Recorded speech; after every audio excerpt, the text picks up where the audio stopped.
Major General John E. Dahlquist, commander of the Texas Division, was relatively new to combat and had nearly lost his command twice during the drive north from the Riviera for allowing his men to lag behind. But he was convinced he was a better tactician than more seasoned soldiers, and he would prove willing to use his detachment of Japanese-American veterans to correct his own mistakes. The village of Bruyere was their first target. Dahlquist assured them the surrounding hills were only lightly defended. In fact, they were filled with well-dug-in Germans. The 442nd cleared them off in 4 days, despite the terrain, the steady icy downpour that filled their foxholes, and the rain of artillery shells bursting among the treetops.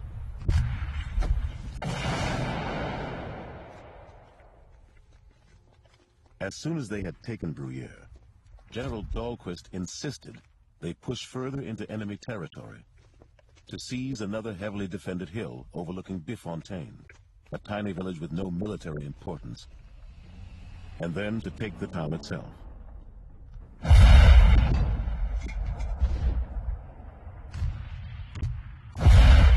They did it all in just 2 days. But their losses were heavy, in part because the inexperienced Dahlquist first gave them an unrealistic deadline for taking the hill, then ordered them off it, then forced them to retake it when the Germans returned.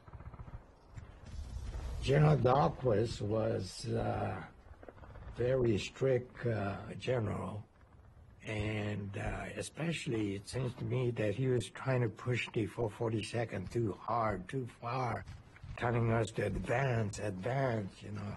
So he was hard in that way, and I really didn't have any respect for him. Meanwhile, General Dahlquist had sent a battalion of his Texans along a densely forested ridge toward the important town of Saint-Dié. Again, veteran officers warned him the woods were full of Germans. Again, Dahlquist insisted there were none. Within an hour, the Texans were under attack. 275 of them were cut off and surrounded by the Germans, who zeroed in on them from 3 sides. For 2 days, shells blasted their positions. The Texans began to run out of food and ammunition. 2 attempts to break through to them failed.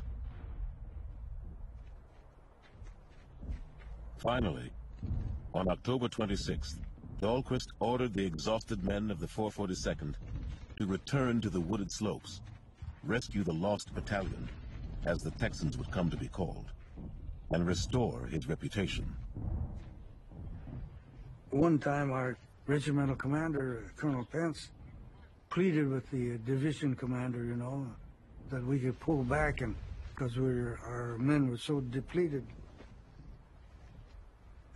But the division general said, no, we need to get those boys out because every day counts.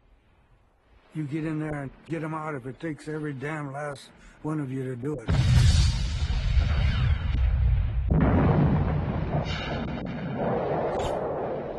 For 5 days, fighting from tree to tree in heavy fog, they tried to get to the trapped men.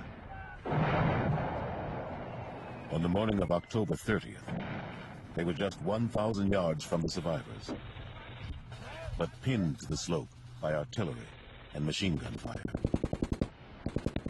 We were stuck because it's a terrain that was steep, and so we were on our own, like a cowboy and Indian type of battle, and the other people couldn't help us. Finally, they had had enough. I Company and Robert Kashiwagi's K Company rose to their feet and charged up the hillside, hurling grenades into German machine gun nests and firing from the waist as they climbed. We just went hog wild, crazy. We were mad at everybody and were ready to kill anything that there was. And finally, we made contact with the lost battalion. We found only 230 or so surviving. But we lost 400 men trying to rescue those 230. What a terrible price we paid. After we rescued the outfit, the first Caucasian fellow that came out said, "I was never so glad to see a Jap in my life." And that's the first thing he said.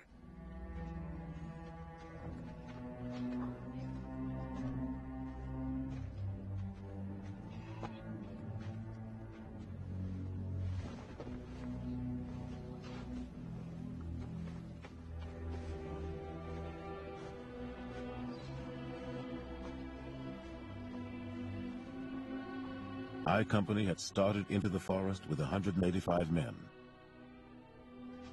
Just 8 walked out unhurt. Robert Kashiwagi's K Company had begun with 186 men. Only 17 emerged on foot. All the rest were dead, or wounded, or missing. Kashiwagi had himself been hit by shrapnel for a third and then a fourth time in the fighting.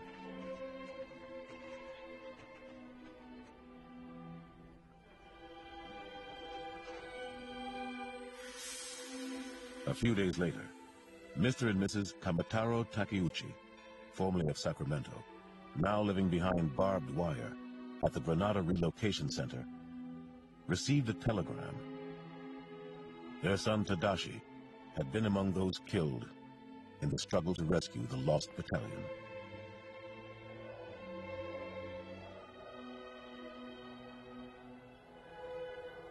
On November 12th, General Dahlquist announced he wanted to review the 442nd, to thank them for what they had done. The general decided, well, now we want to award you people, recognize your deed. And so he said, we want the whole regiment in formation.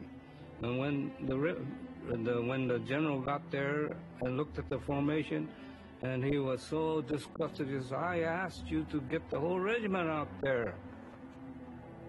And our colonel, with tears in his eyes, says, General, he says, that's all that's left of that particular regiment.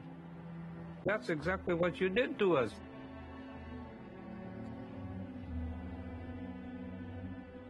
The 100th 442nd would spend the next 4 months in the south of France, and then receive new orders. They were needed to lead still another assault, back where they had started, in Italy.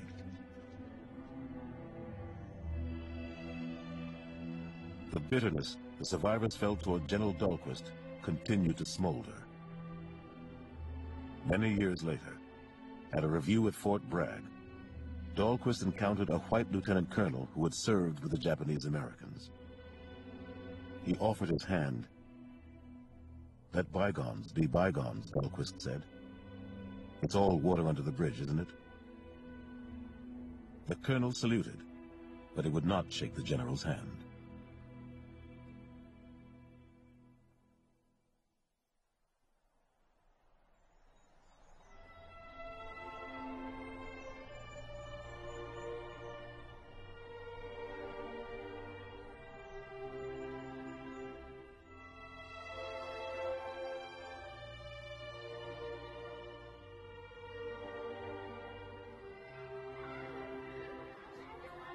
In the schools, we always talked about what was happening in the war in all the grades that I remember. Once in a while, we would have somebody come home, who had been overseas, who would come up to the school and talk about where they had been, and you really, again, between 6 and 10 years old, I wasn't into the geopolitical aspects of the war. I was more impressed to see the guy.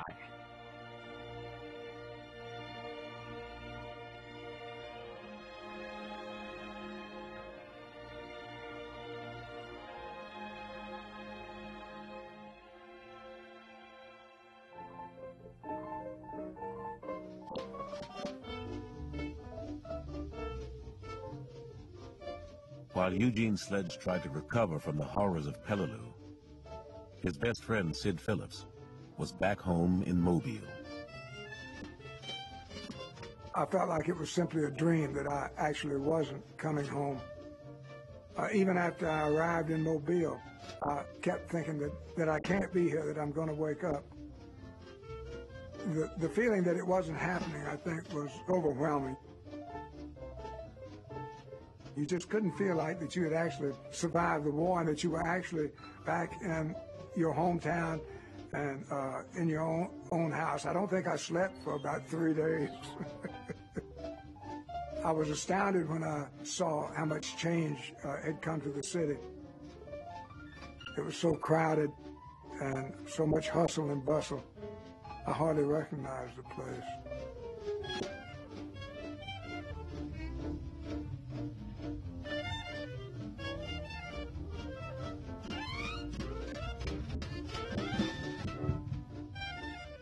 I think every man that was in the service was well aware of the fact that when you came home on furlough, there was a very good chance that you would lapse into release of bad language. So it was dominant in your thinking. It made you speak slowly and deliberately and almost repeat in your own mind what you were going to say before you said it, because, in the service, you just don't use any adjectives. You forget all your adjectives and just use one or two.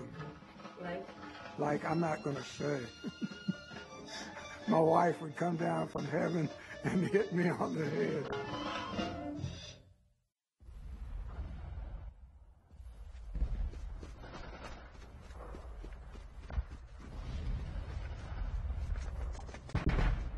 When you come on the line, you are very brave because you know nothing about what's happening.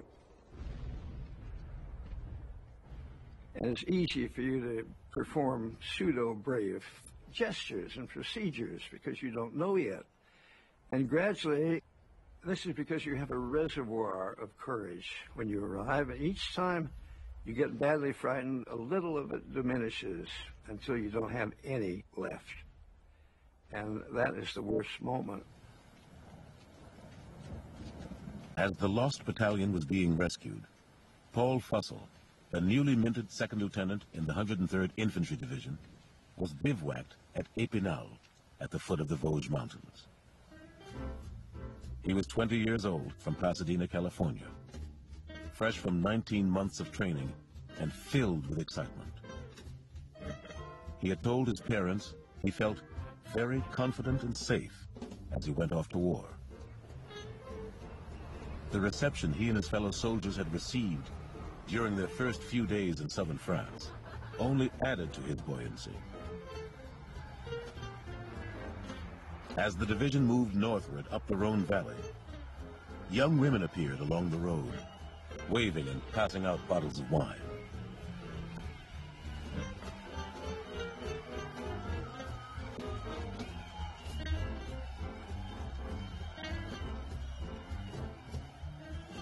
We brought in good health, very important, youth, optimism. That's why these 18-year-olds could pursue war at all. They were kids. They were optimistic, and they really thought